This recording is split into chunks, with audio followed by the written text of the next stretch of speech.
ไปดำเดือ ไปสิพาไปงมหอยน้ำ ด้วย มีผู้สาวงามมานำได้ ไปกันเด้อกินข้าวเลย ตัวนี้ไอ้ดาเอาไปลาบกินวันนี้พากันมานี่อยู่นี่หมองที่2ได้นี่ กว่าสิได้กิน มาพ่อผู้บ่าวอีกเนาะแม่โคงออนทัวร์มื้อนี้ทุกคนสบายดีทุกคนมื้อนี้สิพาทุกคนมาเอาเทาเมื่อลาบตอนเที่ยง เอาน้ำคลอง ตอนนี้ก็มาฮอดแล้วจ้ามื้อนี้มากัน5 คนมีเหมียวคุณละน้อยแล้วก็สามีเพิ่น สิมาหาเท้าพละผมแปลกว่ะ ไปทุกคน เขาจะลงผมกับเท้าไร โอ้ย สิบ่ไปเกี่ยวอยู่ในเท้าบ่ ห้ามลาบผมเด้อไผอันนั้นน่ะเนาะมันสิลงกัน เขาต้องเบิ่งได้ว่ะ ไป ไปยมก็พอสายแล้วบอกว่ามันอยู่ใกล้ต้น มะพร้าว ง่าย ม่วง ทุกคน เตรียมกระตามาใหญ่ อุปกรณ์เฮาก็คือนี่แล้วเฮาสิไปหาตัดเอาไม้ มีด ไม้ทางหน้าเอามาอยู่มีดน้อยนะเฮาเอาใบตองมาใส่น้ำทุกคนมาเอาเท้านะเอาใบตองมาห้องกระตานะ แต่ละคนวาง นึกว่าจะเอาใบตองไปรองน้ำตาของน้องชะบาร้องเพลงนี้ ไปทุกคนแบบนี้ เพราะว่านี่ผ่านไปมือที่งามแท้มือที่คนที่มีความหักเขาหักกันนะเขาโกรธเขาอยู่ในเขาคนที่มันมาสดใช่แบบนี้แบบนี้โอ้ยดูป่าบูดง แม่นบ่นี่ต้นมะม่วงนี่เหมียว แล้วว่าลงไปถึงกกม่วงได้ ฝุ่นโก๊กม่วงอยู่พุ่น ไปนี่ก็ได้มีมันทางลง ไปซะ ที่นะตอนเขายังน้อยนะ อ๋อทุกคนอันนี้น้ำคลองนาแซง คลองก็มีคลองเส้นบ่เคยเห็นมีสองเส้น คลองใหม่มันมีคลองเก่า มัน แต่ เลิก ว่าคลองตัวนี้เนี่ยหนาได้ อืม เอาละมาเห็ดนี่แล้วมีเนาะโอ้โหย่างเลยไว้เลยใช่ แม่นี่บ่ก็ในสายบนมุกชาลงเลย ป้าทุกคน ทุกคนหลังจากที่ขี่รถมาแล้วก็บัดนี้เฮาก็ย่างมาเข้ามาในนี่ก็เป็นรูปเป็นเนินวะเอาแม่จะบอกอันนั้นน่ะนี่ทุกคนฮอตแล้วฮอตแล้ว มาใช้เราเคยมานะ นี่มันอยู่ช่วงนี้คือว่า เอาบอแซดีๆได้ ต้นไหนหน่อยนี่ โอ้ยอันนี้จับมัน ขั้นบ่ ย่อยให้บอก โอ้ยไหม ไหม กูเป็นยังอันนี้ค่ะ จับแล้วมัน บ่เป็นหยัง แบบอย่างมันถึกนะเนาะ ใช่ อย่างมันถึกมือจะ เฮ้ยคำว่านี่นะเจ๊มีกันแนวกิน ยก เอ้าช่างหมดแดงนี่ก็ซดนี่มีวงหอยเล่าจะกินถูกวงหอยโมกแล้วก็แดกเข่า เนาะ กำเลยกินเลยแซ่บ ถูกมือนี่มันอยากหายากแล้วหัวหอยโมงนะเนาะโอ้จนนั้นเข่าปากกับคักเลยเฮ้ย ทางใดเลยต้นม่วงนี่คือใด ใช่ มันอยู่ทางนั้นเจ๊ แล้วเท้ามันจะอยู่ในสายแบบนี้ มันอยู่ล่างนี่ ทำมันก็อยู่น้ำ ทุกคนตอนนี้ก็ฮอดป่าเท้าแล้วเอาป่าเท้าหนองเท้าแล้วทุกคน แต่ว่าสิไปซอกเบิ่งก่อนว่า เดี๋ยวเสือที่มีคนฉลาดกว่านี่มันทำไมพอมันจะอยู่ในน้ำถูกต้องค่ะมันบ่มีน้ำแบบมันเป็นน้ำซึมเข้ามาสิเนาะ แม่ มันสะอาด เขาบ่ได้ปล่อยน้ำเขามานี่ เท่าสะอาดเท่าธรรมชาติบ่มีแหล่งน้ำเขามีแต่ซึมเขาเพราะว่ามันเป็นหนองแบบว่ากลางหน้าแซง ค่อยก็หากันเคยมาครั้งแรกเลยเจ๊ ค่อยจะน้อยจะใหญ่เด้อเฮ้ย ค่อยคิดว่าอันนั้น มื้อนี้บ่แม่นวันศีลบ่ บ่มันสีน้อย ศีลน้อยมันบ่หนาวบ่ซะ บ่มืออื่นพูดมันหนาวค่ะมือมันหนาวค่ะมือนี้ยังอ่าวทานอยู่ทุกคนน้องเมียเพิ่งสิลงไปสำรวจเบิ่งก่อนว่าเฮาต้องอันนั้นไปบ่ อย่างอ้อมเลยอย่างอ้อม ไปซะ คนเคยเอามาไปท่าไปเว้ยเอาไปรอเจ้าได้บ่อแท้ใหม่มาไปผู้ร้ายส่วนใด สดได้ ส่วนเลิกๆคนนี้คงไม่ใหญ่ไป กูทำให้มันหายใจอยู่กูเพิ่นมากกันดิหายใจไปเบิ่ง มันเศร้าปีเลยสูผู้กระเถ่าทั้งคู่ หาทางลงบ่พอทุกคนโซนนี้โมเมนต์โซนเทาอ่ะสัตว์ โกกมักเห็นแมวบ่รู้มักเห็นนี่ มักเว้น หมากน้ำคลอง หมักน้ำคลองคนถึงทุกคนแซ่บเลย แกงหน่อไม้หน่อมันมีเถียงคือบ่เฮ้ยอยู่นี่มีเครื่องมันแซงอยู่บ่ นั่นคือหูกระปูแดง ใช่ หูกับปูแดงใหม่ๆด้วย มีทุกคน อันนี้น้องหมิงเพิ่นว่าฮู้กับปูแดงไปเยอะแยะลงเอาเลยหุ้ยมันตายบ่หรือมันบ่ตาย เด้มัน ปอ ตายอยู่ เยอะแห้งทุกคน เอาหอยซะก่อนสิไปเอาเท้า ไฟแรง เดซี่หน่วยนี้ มันต้องอยู่โฮบอีกเจ๊นี่เดกึ่งดึงอยู่นี่เดต้องแนมเบิ่งก่อนเด้อเฮาจังลงน่ะ คือแห้ง เพราะว่าหยังเพราะว่าน้ำมันขุ่นแล้วเฮาสิบ่เห็นหอยเด้เนาะ แม่นมันก็อยากพังตาอยู่ก็คีละหลาย แม่น ใบไม้แห้ง มีบ่ เลี้ยว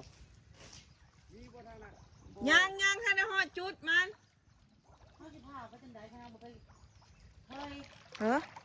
เขาว่าอยู่ส่วนพ่อเนี่ยมันจะมีเถียง ก็แม่น แล้วมันสิย่างลงแบบเวิงมันเลย วังมันเลยปะ ไปเอาโลดบ่ บ่ย่างไป ย่างไปเอาอ่ะ เอาเฮ้ย มาละอืม เขาไปจับหนีแต่ว่าสำคัญเท่านี้นะคือใส่แค่ห้อนระวังเด้อมันกินเด้อ บ่มีคนแพ้มีแต่กินมันก่อน เดี๋ยวมาเบิ่งหอยทางนี้ก่อน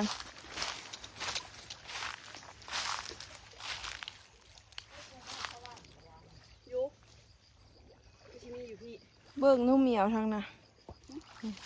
วันไซ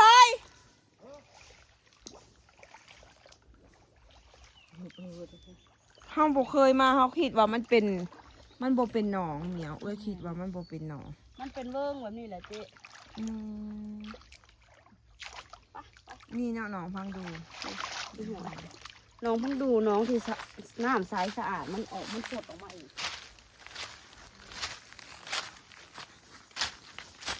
มันสดมันแช่ก็มีได้เจ๊เอาจะมาคุยในเช่น หน่อไม้อหย่างเฮ้ยต้นอย่างวะ นี่หมาก มีหมากด้วย ต้นอย่างวะ ได้บุญจากฝัน บ่เคยเห็นแบบนี้จะเถื่อเคยอยู่ในป่านี่มีเสือแมวได้อยู่อีหลี มีหมุดแดงหมุดแดงออกแม่นี่จงได้สัญชาตญาณมั้ง บ่เห็น เห็นเมื่อกี้นี้ บ่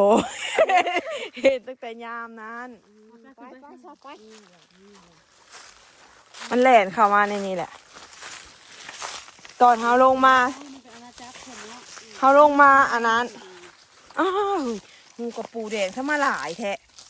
บ่ทันได้มีคนคุดเลยตอนเฮาลงมาสะตอนนั้นกะไอ้งา ปูแบบนี้บ่อย่างนี้เลยนะ แม่นบ่ ตะกี้อีกอะมันจะเป็นแบบนี้แหละเจ๊ไปคูดนะ อืม แต่ว่ามันอาเถื่อนหูกระปู มี100%เนาะ ยกไปสบาย ทุกคนบัดนี้สิกลับไปเอาโหลดก่อนเฮาลงบ่ถูกทางเฮาลงบ่ถูกทางหนองที่มันเลิกขนาดหนองที่มีทาวนะทุกคน นี่จะมีบทสวดก็มีคอยสิถามเจ้าคอย สิ สั่ง กลับมาเอาโหลดจังไปทางนั้น นี่แหละเจ๊ยืนเท่าไหร่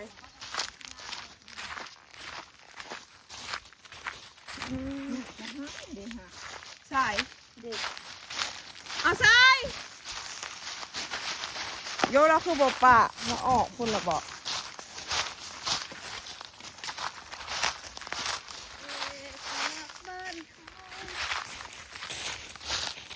อันนี้เป็นเถียงนาเขาเจ้าทุกคน ใช้ต้นหม่วงเฮ้ย เถียงนาเพื่อจะออกมาแต่ยามให้ยามหน้า ต้นหม่วงมันจะอยู่คนละคนเฮ้ยนี่ดีแล้วเนาะ ข้าวน่ะมันน่าสิอยู่นี่ ไป สายหน่อยก่อน ต้องลุยลงไปเบิ่งถ้าบ่ลุยนะบ่รู้นะ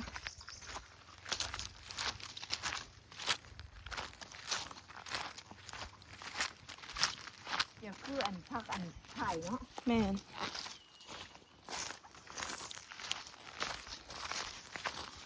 มีเท่าเดมี มีมันไข่วะมีคนจับได้มีดนะ มีดอยู่น้ำพาย เออ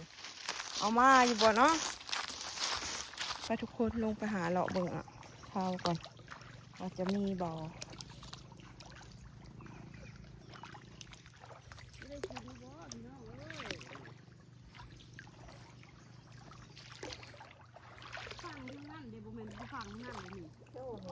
เฮ้า โอ้เหมือนไปอีกแล้วอ้าวกบน้อยตัวเขียว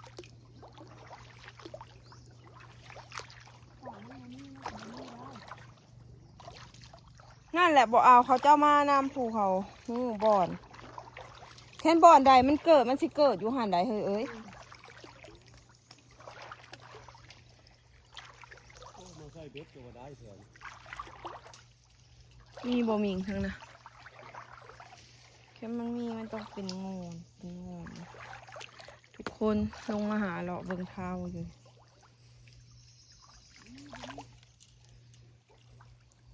ตัวมีไปทางผู ทุกคนลงมาเลาะเบิ่งแล้วบ่มีเลาะไปโซนนั่นบัดนี้ก็เป็นหนองที่กว้างอยู่เนาะโทรแม่เมียวถ้าเราหู้จุดนะต้องโทรหาคนที่หู้จุดก่อนยิงนั่นแหละโทร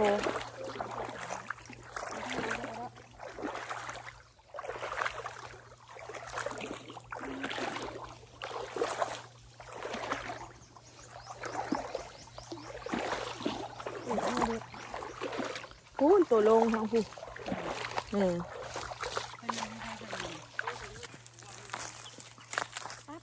ไปเนี่ยเอาคือปุญญางก่อนสองคนไปเลาะอีกก่อนเลาะอ้อมหนองนี่แหละโมมีแล้วจังว่ากันทำไม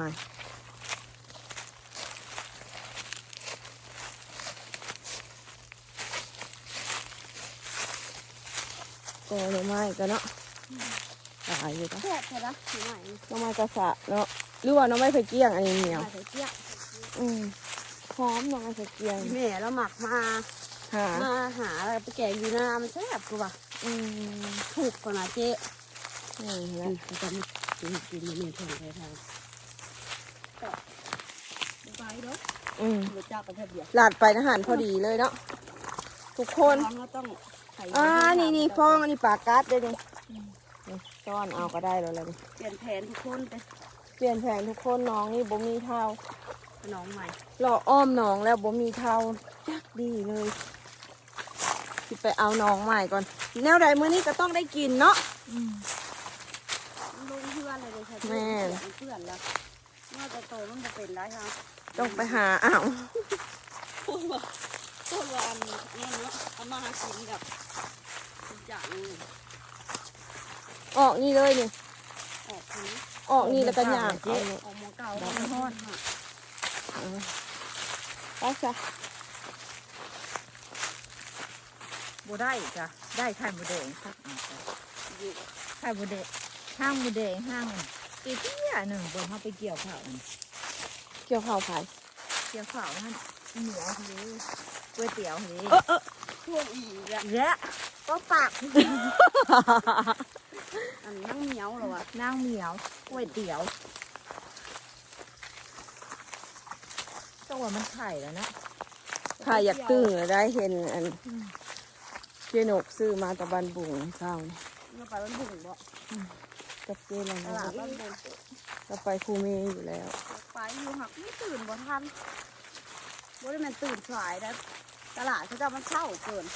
นี่ 5 โมง เล่นไปสวยเบิดเลยเนาะเครื่องตลาดน้อยๆเนี่ยไปทุกคนมานี่ไปหาเอาดอนอื่นก่อนมานี่โบมีดอนนี่ น้องอยู่แต่ว่าเขาบอกให้มาไกลป่านนี้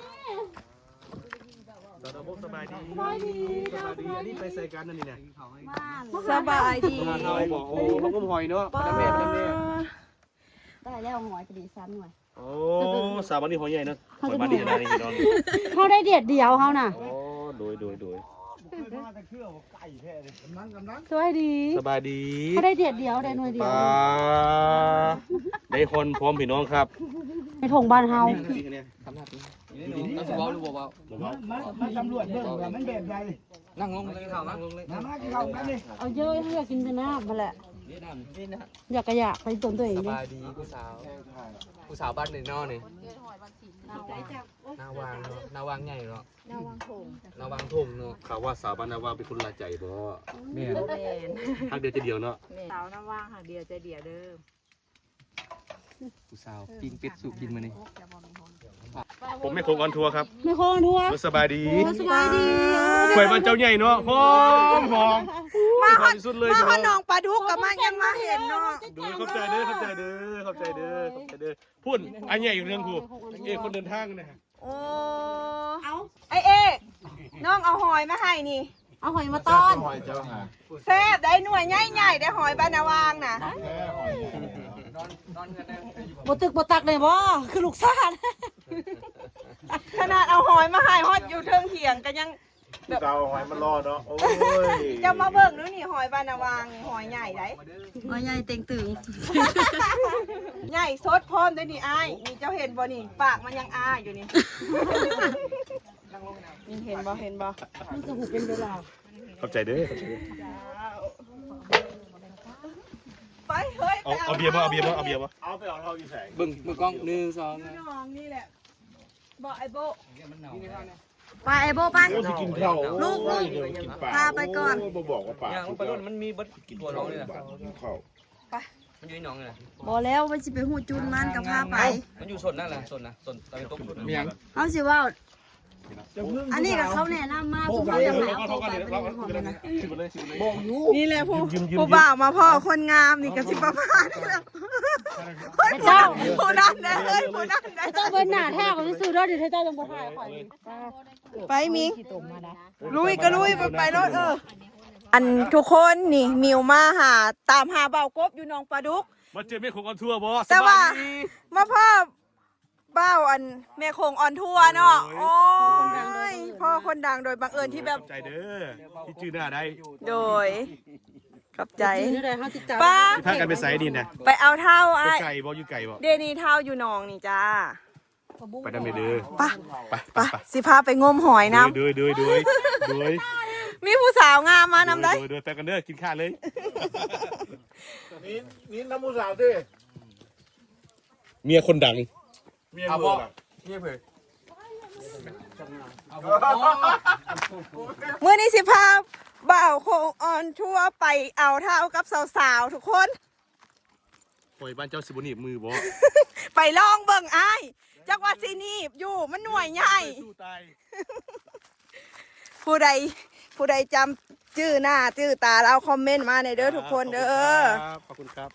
ฝากติดตามไปเด้อวันนี้ถึงสาวบ้านนาวางป้ายยามางมหอยพี่น้อง หอยฝันหอยหน่วยใหญ่สำเนาะโอ้ย บ้านเจ้าเวลาเนาะบุญหน่อยป้าน้องไม่จะหอยไม่เต็มเลยเต็มพื้นดินเถอะนะ ระวังมันหนีบมือเจ้าเด้อ บ่ย่านสู้ตาย เมียงเอาอ้ายเพิ่นงมเท่ากับหอยน้ำในนี่เมียง ใจต้องผ่าเลยแหละ บ่มีปีง ผ่าให้ทั้งยาอยู่ โอ้ปีกเหรอวะ มันก็มี มีหนามบ่นี่ตัวก็สเกิร์ตบ่สเกิร์ตบ่ได้ไปใส่นี่นะ บ่น่ะข้างบนข้าวที่ตรงกับใช้ลงไป ลูกแข็งอยู่เดี๋ยวนี้ มันอยู่ส่วนใดแล้ววะนะ ไปแกงเป็นอย่างนี้ สิเอาไปใส่ลาบเท่า ทุกคน มีท่าพนมปีหน้าเจอกันเด้อ ป๊าดทุกคนมาหาเท่าอยู่กลางหนองกับผู้บ่าวกับมานำมือนี่ มาเลยเนาะ อย่าติงให้หรอกว่า อุจักกินแล้ว มันก็อันนี้เบิดแล้วนี่เนาะ แม่บ่นี่แม่บ่นี่ แม่น โอ้นี่คือเทาเนาะ คนติงให้ว่าขี้ฝุ่นขึ้นมาแล้วนะ เท่าสันติวเบิด น้องมิงครับ อันนี้แม่บ่เทานี่นะ แม่น อ๋อเปลี่ยนสีเนาะ เหนียวอยู่แถวนี้ต้องไปเลือกขี้ดินขี้ฝุ่นออกก่อนกระต่ายพี่คิวกระต่าย อยู่กับสาวลาวครั้งแรกในชีวิตเลยครับพี่น้อง โอ้ยตายคือเลิกแท้ ให้แน่สักท่อนหนึงเพลงในเพลงเจ้าค่ะ น้องเป็นสาวบ้านนาซื้อว่าแลโอ้สาวแลบ้านนานาบ่หวาน ท่อนที่เต็มท่อนที่สองเนาะ มิงมาทางนี้ ต้องเลยเด้อ เห็นผู้บ่าวแล้วบ่อยากมากับเอื้อยและน้องมิงนี่ทุกคนคือว่าแหละคนโสดเพิ่นก็ต้องหาคู่ แต่ผู้มีคู่ไปป้าเดี๋ยวนี้ค่ะมึงมาดูดำดูดีสันเลยมึงแม่ เปียกทุกคนมาฮอดหนองปลาดุกพี่เด้อมื้อนี้นะ ผลงาน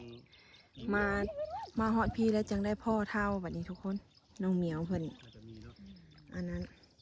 เพิ่นเห็นเท่าแล้วทุกคนสกี้ป้าคือได้หัวมันบัดนี้เอ้าได้เท่าหัวแล้วทุกคน ไปเห็นหน้า น้อง กินเยอะเลย น้องหมิงเพิ่งกับมาพ่อผู้บ่าว หัวนี่เจ๊ ออนทัวร์แม่โขงทุกคน ให้เพิ่นไปซ่อง แม่โขงออนทัวร์ เดี๋ยวซ่องนี่เขาคุ้มเอง เออ น้องหมิงเพิ่งกับมาพ่อผู้บ่าวแม่โขงออนทัวร์ทุกคนเอ้ยลงมาตามหาบ่าวกบผัดบ่เห็นบ่าวกบทำน้องเหมียว เห็นแต่บ่าวแม่โขงออนทัวร์ได้กินอยู่แล้วนี่ค่ะ มาทางพี่ มาหาทั้งพี่อันนั้นมิงมันเป็นหัวอยู่ทั้ง ทางนี้ก็เป็นหัว ให้เราถ่ายค่ะมาจับเอาจุ๊กลงบนอึดเลย แกงมันเนาะกินน้ำมันดำ เนี่ยดิ ใช่มันเป็นเท่าไหร่มันเป็นเท่าไหร่เท่าหัวเอาเลยเฮาคือหา ต้องเห็ดไป บ่ เลิกๆไปเลิกๆเจ๊นี่เจ๊นี่เจ้าสาวไปเลยในลุ่มเนี่ยนี่เจ๊นี่เจ้าสาวมานี่สาวมานี่สวยสวย อ๋อเด้ทุกคนโอ้โหนี่ทุกคน กบน้อยบ่ มันคือยังโอ้ข้าเนาะปลาพี่น้องนี่มันหาเจ้าอยู่ดิฮะ ผู้สาวย่านได้อะอ๋อนี่อ๋อเท่างามแฮะ ให้เราถ่ายนี่อึดเอาเลิกๆแบบส่วนเลิก ใส่ห้าวนะ เก่งมันคือเนาะขยันเนาะขนาดเลยบ่ย่านเนาะ เท่าหัวมัน อื จะงามปานนี้สิ ม นี่ เอาไปใส่กระตาน้ำกันกับเมียผม บางร้านทักบ้านในบางร้านทักบ้านในเพจเด้อ ๆจ้า ที่เฟซบุ๊กก็ได้ โดย เห็ดเฟซบุ๊กบ่ แม่คงออนทัวร์นะ โอ้ยโดนติดตามให้ตลอดแล้ว อินบ็อกซ์มาเนี่ย เจ้าเท อะไรเป็นหมู่นะ โดยอุ้ยเลือกเขาเจ้า มิงเอาแล้วแม่เกิบเจ้าเนาะ ที่เอามานี่ สวย นี่ทุกค เจ น มิวไทยคอยแน่ เท่าตัวนี้ไอ้ดาเอาไปลาบกินมื้อนี้พากันมานี่อยู่นี่หม่องที่2ได้นี่ กว่าสิได้กิน มาพ่อผู้บ่าวอีกเนาะแม่โคงออนทัวร์มื้อนี้ทุกคน สลกี้ธรรมดามาอยู่แล้วเมียวปูเลยเนาะมันนี่ยังสู้ดิทุกคนคันเฮาม่านมื้ออื่นนี่แม่นบ่ได้กินเด้อเพราะว่ามันเริ่มสิพูแล้วมันเป็นวันศีลมื้อนะ งามแหงเนาะเท่า เขียวตัวนี้สะอาดได้นี่เด้ เออ ถ้ายังสิเมื่อใจอันขี้เหงื่อขี้ยุอะไรออกทำไมออกหลายอย่างอยู่เจ๊จริงให้ไรเจ๊ เดี๋ยวสิถ่ายการเฮ็ดขั้นตอนให้เบิ่งอยู่ทุกคนแต่ว่าสิเป็นอีพี2เนาะเพราะว่าคลิปนี้มันยาวเกินเพราะว่าเฮาไปหม่องหนึ่งมาแล้วบ่ได้ การเจียมเครื่องปรุงให้ ป้า ไปคนไหนเจ๊ไปคนไหนมันสุดยอดเลยเนี่ยอ๋อจะจริงให้ บ่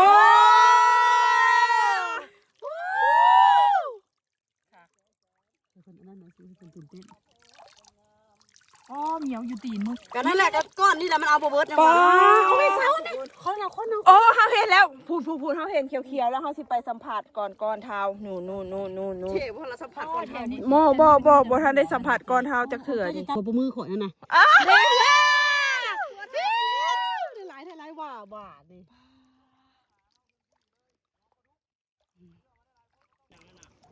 โอ้ยบาวีบ่ทัน โอ้ยเบิดแล้ว เบิดแล้วลงกูเฮ้ยนี่ตีนเจมิงนี่ขวามไปได้จังไดนี่ อ๋อเท้ามันคือเป็นหัวอยู่ในนี่วะ มันคือเกี้ยงไปหน้าเธอสู คันเฮาบ่ลุยแบบเฮาใหญ่ซ่าๆหัวมันใหญ่ไปเลยจิ ได้มันเป็นเพื่อนนะ แม่นเฮาพ่อแล้วบ่นี่เฮ้ย เอาไปเลือกเผื่อเขาเลือกเจ๊หลายคนเลยบอกเขาเลือกเขาก็เบิดละกิโลหนึ่ง พอดีพอกินแล้วทุกคนพอกินแล้วนี่นี่คือมือเลือกแล้วก็เตรียมเครื่องบาดนี้เนาะ ทุกคนตอนนี้ก็พวกเฮาก็ได้เท่าหลายแล้วหรือว่าเป็นน้ำผู้บ่าวมาหาซอยบ่มี หมานเท่านั้นประมาณ2 โลตอนนี้ ปอ 2-3 โล ทุกเบิ่งเนี่ยทุกคนเป็นตาสะอ่อนบ่ สมที่เขาเดินทางไกลมา แม่นเฮามา2หม่องที่2จังพอแต่ว่าหม่องนี้เฮามาไกลเติบแต่ว่าบ่ได้ถ่ายการเดินทางเนาะ จะหมานเกินนะ โอเคทุกคน ไปเบิ่งอีพีหน้าเด้อว่าเฮาสิเฮ็ดแบบขั้นตอนอีพีแบบคลิปนี้มันยาวเกินหั่นนะก็เลยว่าสิไปเฮ็ด ที่สองเอาเนาะ แม่น เตรียมขั้นตอนอะไรทำไมเพื่อเขาจะมือเลือกมืออะไรอัน แม่ นี้ น นะ อีพี1นี่เฮามาเอาแล้วอีพี2นะเฮาสิเฮ็ดปรุงแต่ง แม่ การเฮ็ดการหยังให้เบิ่งเด้อทุกคนปะโอเคบ๊ายบาย